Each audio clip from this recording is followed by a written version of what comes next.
મિત્રો નમસ્કાર, હું ભરતભાઈ મિયાણી, આરટીઆઈ એક્ટિવિસ્ટ સુરત આપને નમસ્કાર કરું છું. મિત્રો, હાલમાં સુરતમાં અમુક ટકા દૂષણ જે બન્યું છે આરટીઆઈ કાર્યકર્તાના નામે કે ન્યૂઝપેપરના નામે, તે બદલ આપણા સુરતના પૂર્વ વિભાગમાં ધારાસભ્ય શ્રી અરવિંદભાઈ રાણાએ કમિશનર સાહેબને ફરિયાદ કરી અને કાર્યવાહી થઈ એવું ન્યૂઝપેપરમાં અલગ અલગ ઘણી જગ્યાએ વાંચવા મળ્યું છે. મિત્રો, એક બે જણાની ધરપકડ પણ થઈ છે. આ બધું સાંભળતા હું એક ખુશી અનુભવું છું અને અરવિંદભાઈને વંદન કરું છું. પરંતુ અરવિંદભાઈને આ સાથે સાથે હું કહેવા માગીશ કે જે તમે ફરિયાદ કરી છે અને કાર્યવાહી થઈ એ આવકાર્ય છે.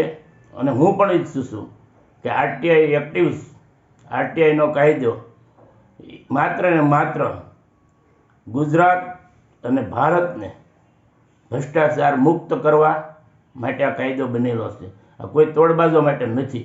માટે તોડબાજોની આ કાયદાનો યુઝ કરવા માટે કોઈ જગ્યા હોય નહીં.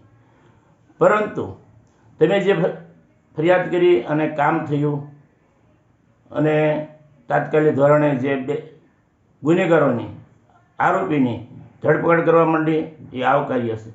પરંતુ એમાં એક એફઆઈઆર મેં જોઈ. આ એફઆઈઆર જોતાં મને એવું લાગ્યું, ઉપર લખેલું છે છેડતીની એફઆઈઆર. આરટીઆઈ કાર્યકર્તા હોય કે ન્યૂઝપેપરવાળો હોય એની અરે મતલબ નથી. પરંતુ જે છેડતીના આરોપમાં ફરી એફઆઈઆર બની છે, આ છેલ્લા 6 મહિનાથી કાર્યરત આ ઘટના હતી.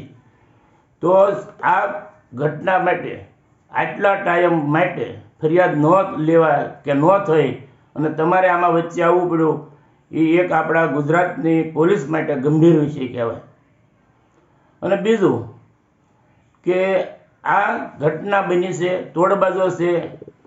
એ અરવિંદભાઈ તોડબાજો ચાચા હોય ત્યાં જઈ શકવાના નથી.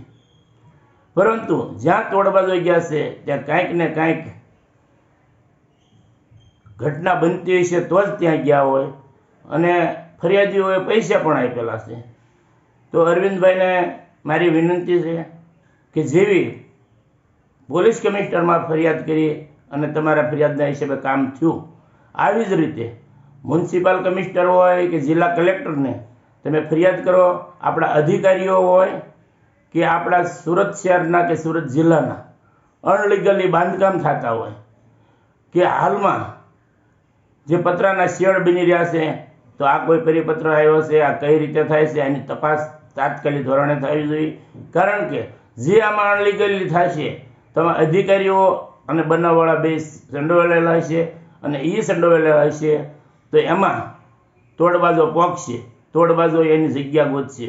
માટે કહું છું, મ્યુનિસિપાલિટી કમિશનરને, કલેક્ટરને તમે તાત્કાલિક ધોરણે ફરિયાદ કરો અને આવા જેટલા કેસો હોય કે આવી જેટલી જગ્યા હોય એની ઊંડી તપાસ કરવામાં આવે. અને જે કોઈ લાંચ લેતા હોય કે કોઈ અનલીગલી બાંધકામ કરતા હોય એનું તાત્કાલિક ધોરણે, તાત્કાલિક અસરથી આ સામે આવવું પડે. ને જે પોલીસ કમિશનરે કામ કર્યું છે એ આવકાર્ય છે.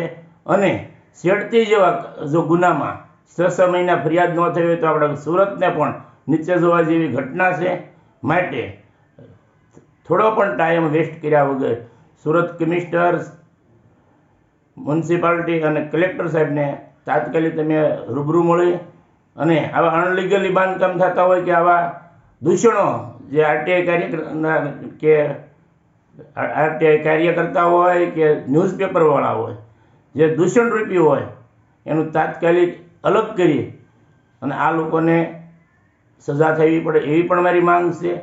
પરંતુ જે આગળમાં તમે એક મુખ્યમંત્રીને જે આ પત્ર તમે લખ્યો હતો કે આરટીઆઈ કાયદો બંધ કરવો, સાહેબ ક્યારેય આવા તોડબાજો માટે આ કાયદો બન્યો નથી.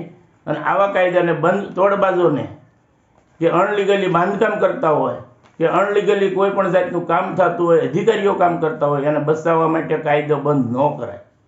માટે મારી તમને નમ્ર વિનંતી છે કે જે મુખ્યમંત્રીને તમે પત્ર લખ્યો છે એ પત્ર તમે પાછો લઈશો, તમે એનો રિટર્ન બોલ લેશો અને તમારી ભૂલને સ્વીકારશો. કારણ કે કાયદો સારા માણસો માટે છે, દેશને ભ્રષ્ટાચાર મુક્ત કરવા માટે છે.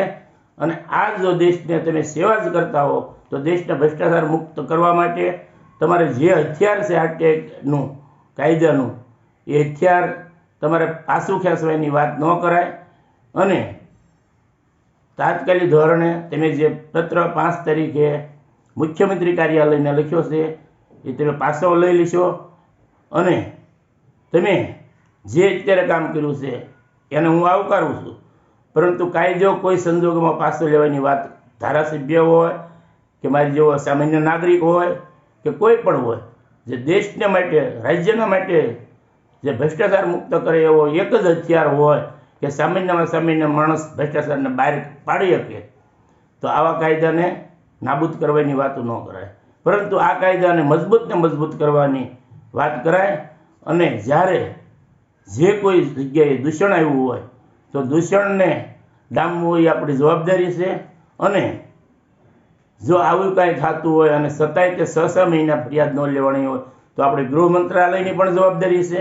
માટે હું તમામને ગુજરાત સરકારને વિનંતી કરીશ કે આની પાછળ ઊંડે સુધી તપાસ થવી જોઈએ અને ફરિયાદો કેમ અત્યાર સુધી લેવાની નથી. આજ ધારાસભ્યની વિનંતી પછી ફરિયાદ લેવાની, તો સામાન્ય માણસને ફરિયાદ કરવી છે તો શું છે એની પરિસ્થિતિનો ઊંડો વિચાર કરવો પડે એવું છે. કારણ કે ધારાસભ્યની વિનંતી પછી મ્યુનિસિપાલિટી કમિશનરના અધિકારીની 6 મહિને ફરિયાદ લેવાની હોય તો સામાન્ય માણસનું શું?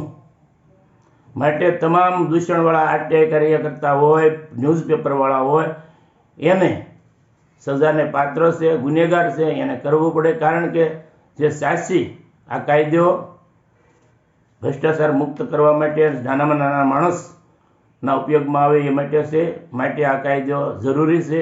એટલે ધારાસભ્ય તરીકે તમે આ જે તમે લેટર લખ્યો હતો 5 તારીખે એને પાછો લેવો અને મ્યુનિસિપાલિટી કમિશનર અને કલેક્ટરને વિનંતી કરીને તાત્કાલિક ધોરણે તપાસ કરવામાં આવે કે અનલીગલી કામકાજ થતા હોય તમામને ખુલ્લા કરે અને સુરત શહેરની સમક્ષ રાખે. અને તે જ તમારા જ લેટરની સામે મેં આ એક લેટર લખ્યો હતો મુખ્યમંત્રીશ્રીને કે કારણ કે આવો કાયદો પાછો લેવાનો લેટર તમે જે લખ્યો હતો એ લેટર ન સ્વીકારે એ માટે મેં મુખ્યમંત્રીને પત્ર લખ્યો હતો. કારણ કે તમારો લેટર મને યોગ્ય નહોતો લાગ્યો. ગુનાઓને ડામવા એ તમારી અને મારી બધાની ફરજ છે. કારણ કે સરકારની પણ ફરજ છે કે આવા સારા માણસોને કોઈ પણ જાતનું તકલીફ હોય તો એની માટે આપણે પોલીસ છે અને પોલીસને પૂરેપૂરી કાળજી લેવી પડે અને તાત્કાલિક ધોરણે એફઆઈઆર પાડી અને ગુનાહિત પ્રવૃત્તિને ડામવા તત્પર રહેવું પડે એવી મારી માંગણી છે. અને જે તમે અત્યારે દૂષણ માટે જે ફરિયાદ કરી છે એને આવકારું છું.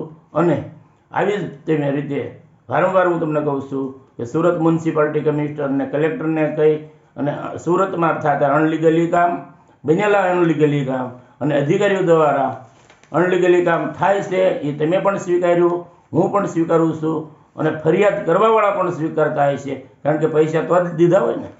માટે આ બધું જ સારું થાય એ માટે તમે ફરિયાદ કરશો એવી મારી નમ્ર અપીલ. જય હિન્દ, જય ગુજરાત.